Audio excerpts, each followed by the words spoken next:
You know, following the legendary remark at the end of the last LP, I wonder how many of you thought I was going to do a new Zelda game.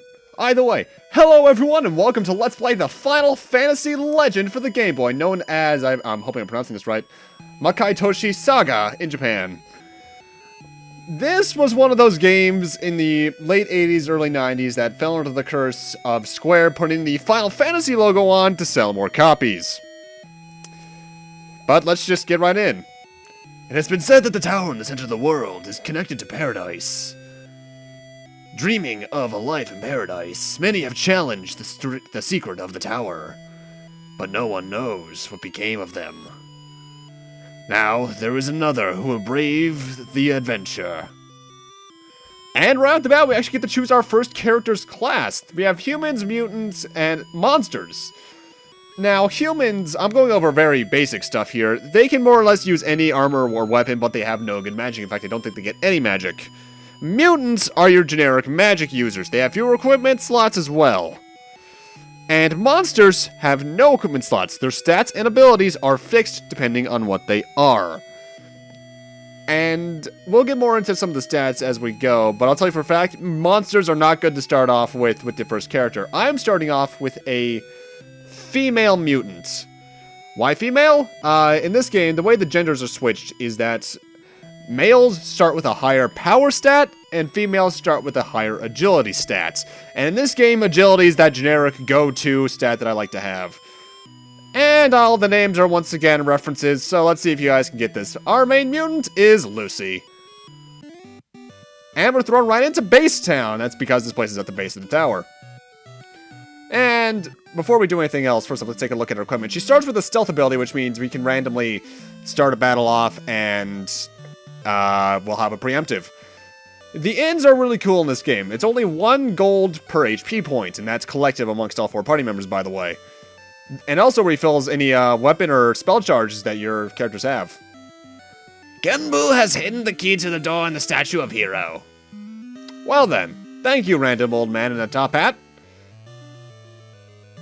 This tower leads to paradise. No. But the door is locked by the magic of black.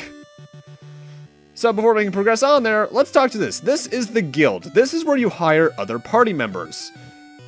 Like most Final Fantasy games at this point, your party's up to 4, so let's see. I'm bringing in a human female, naming her, due to the 4 character limit, it's gonna be Callie, but it's actually Callista.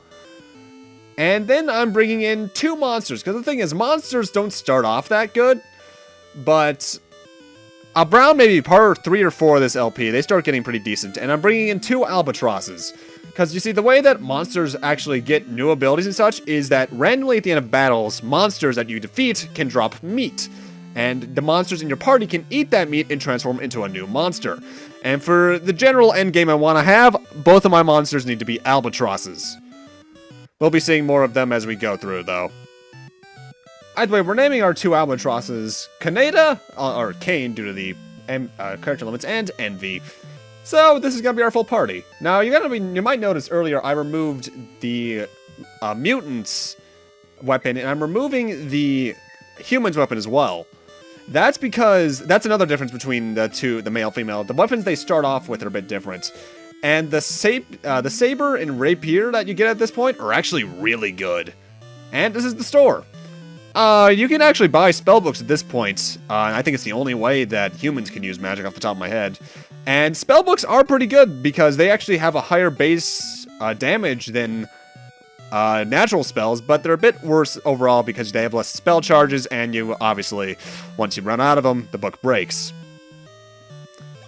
And yeah, I be seeing that as well on the weapons. Everything in this game actually has a durability, or spell charges, depending on what it is. And that's going to be the major thing you're going to be doing in your fights, is balancing those charges. Also, I sold that stuff and bought gold gauntlets and gold armor for both Callista and Lucy. Why? Because it's the best you can get at this point. Admittedly, there isn't too much armor in this game, though. Now, as for how mutants gain stats in a bit of a different way. At the end of the battle, they have a random chance of either getting a stat up, an HP up, or an ability. When you gain an ability, it just goes over here. Some of them are passive, some of them are active and attack stuff. When you gain a stat up, you gain a stat of randomly in an integer of 1 to 5 on any stat. It's only one stat at a time, though. And when mutants gain HP, it's anywhere between 5 and 20. Humans gain stats in a bit of a different way. At the item store, you can buy potions like strength potions, agility potions, that kind of stuff. There's also HP potions, but I'll get into those later when we actually need to get our humans' HP up. And I believe the potions work a bit differently than the mutants.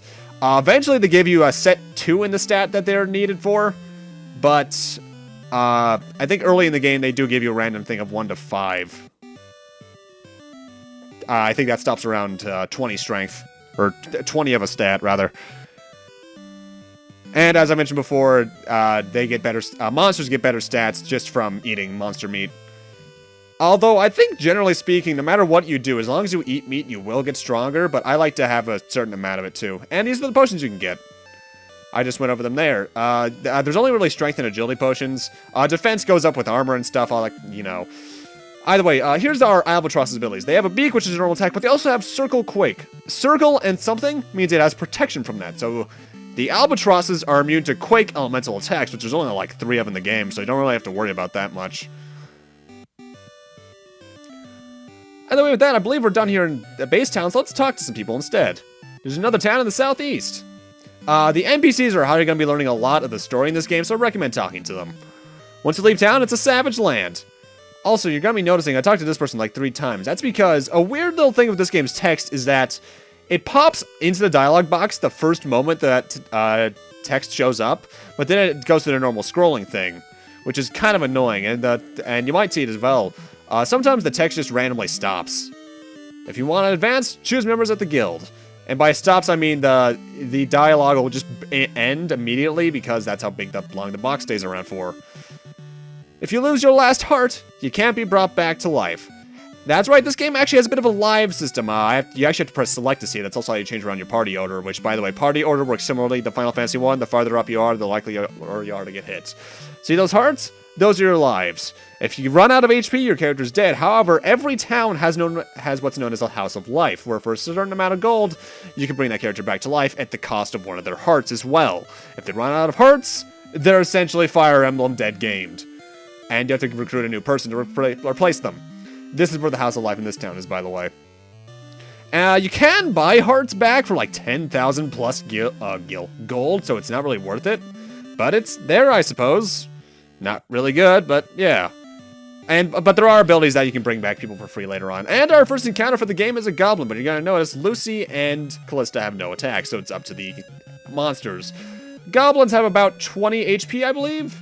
And they only have 1 attack, which is Nail, which is just a physical attack which does very little damage. They are not very threatening. And in terms of monsters this game, I'm only really going over their HP and their gil, which, yeah, as you just saw, he gave me, I want to say, 40. Monsters also have types, but a lot of the time it doesn't matter. This is the town of Hero. A statue of Hero is in the center of town. Hero Yui? 3 kings are fighting for control of the world. Oh, great, again. And this is the normal House of Life. You can tell when you're in a House of Life, where a House of Life is normally in a town, by the heart over the door, a la Final Fantasy 1's churches. And this is the inn. I recommend you do use an inn anytime you have to, because, honestly, inns are still very cheap in this game. More often than not, you'll have more than enough money, because money is very easy to come by in this game, for the most part. I don't know why I'm pausing here again. I think this is where I tried to explain the ability stuff. I don't know. Oh, that's what I wanted to say. If you had a natural ability like the Albatross's beak, or like a spell for the mutant, upon resting at the inn, all of its uses would be refilled. The Castle of Shield is nearby. Each king seeks the treasure of the others to become king of the world. Well, this seems rather generic. The 3 kings are Shield, Armor, and Sword. The Castle of Armor is to the northeast. Oh, hey, more monsters. A long time ago, the Statue of Hero wore armor, and a sword, and a shield. The Castle of Sword is in the southwest mountains. Yeah, as you can see, the NPCs are how you get a lot of ideas of where to go in this game, and I like that. Either way, yeah, 10,000 gil, I was actually right about that. More often than not, items aren't that useful in this game, especially like status healing items. The only one that's really useful is a needle when you eventually get that. However, I do want to buy stuff here. I want to buy a bow for both Lucy and Callista. Bows are interesting weapons because they still have durabilities, yes, but it's more like ammunition, I suppose. And I also want to get bronze helms for the both of them because that's more defense. Bows are what's known as a fixed damage weapon, which more or less means that they start at a certain base damage no matter what. They'll always deal it. However, that number is decreased by the enemy's defense. So say, I think bows do 20 damage as a fixed thing or something along that. Say the enemy had 9 defense, they'd be doing 11 damage. Also, as you can see here, I went around and grinded to around 500 gold just so I could have a good supply. You only really like to grind for gold like twice in the game. Usually for me it's around here and then one other time later on. But yeah. And this is the castle of, I think this is Castle Armor. No, this is Castle Shield. Let's go talk to that king and see if we can get that shield from him. You alright there, dude? I won't give you my shield to you! Or wait, that was redundant to me. You want the shield? That's the king's treasure. Get out. Okay. By the way, don't talk to any of the guards on the first floor. You don't battle them like you might think you do. They just send you immediately out, which is immediately good for a shortcut, but eh.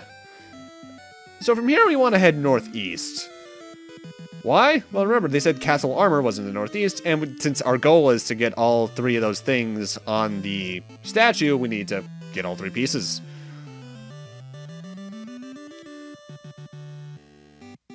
Welcome, friend. The king would like to speak to you on the 2nd floor. By the way, I should mention, usually in areas like this, if there's 2 of a same NPC type, like 2 knights like that, usually they say the same thing, like 8 out of 10 times.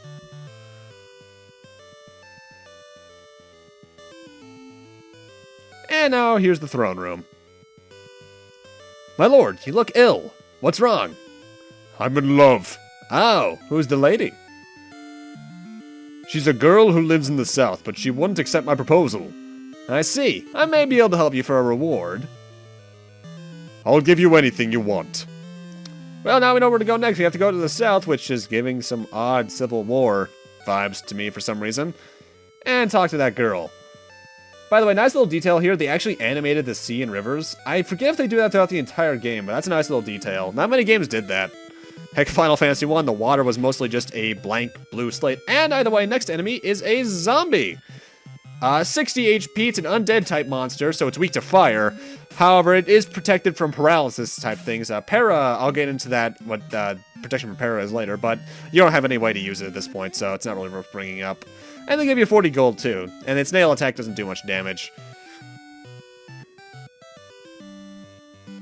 The thing is with the mutant, though, as I mentioned, you can randomly gain abilities at the end of a battle. That means you could potentially gain endgame level abilities within the first, like, 10 minutes. It's rare, but it can happen. The bandits live in the caves to the west. The king's sword is evil and will stop anyone who visits his castle. Oh, so he's a murderer. Got it. There's a girl in back who's very special. The statue of Hero used to wear the king's armor. By the way, these guys are actually a monster type you can obtain for your party. They are what's known as the slime line. And this is another shop. However, you gotta notice there's a kick option here. This is a martial arts ability. The way these work is that, as you can see, they have a very high amount of uses, 88 in the kick's case. But the more uses of it you use, the stronger it gets. You know, like an actual martial arts attack. If you practice it a lot, you get better at it. However, since there's so many uses, it's not really worth it because the power is just not going to be worth it in the long run. The revive there, I believe that's more or less a house of life that you can use at any time, by the way. I've heard about you. Why'd you turn the king down? Bandit has threatened to destroy the village unless I accept his proposal. Oh, I see, one of these situations. By the way, this is this town's house of life. I guess it's like that one episode of King of the Hill. For those who know what I'm talking about. Wasn't the biggest fan of King of the Hill in the long run, though. Maybe it's just because I was too young for it, though. And the place where the bandit lives is right in here. But with that, I'm going to need to end this off here. Thank you guys for watching, and in part 2, we'll be checking out the bandit's cave and hopefully helping that girl out, and maybe even getting a nice little hookup between her and King's Sword. Armor. King Armor. Ooh, King Sword's the murderous one. See you guys then.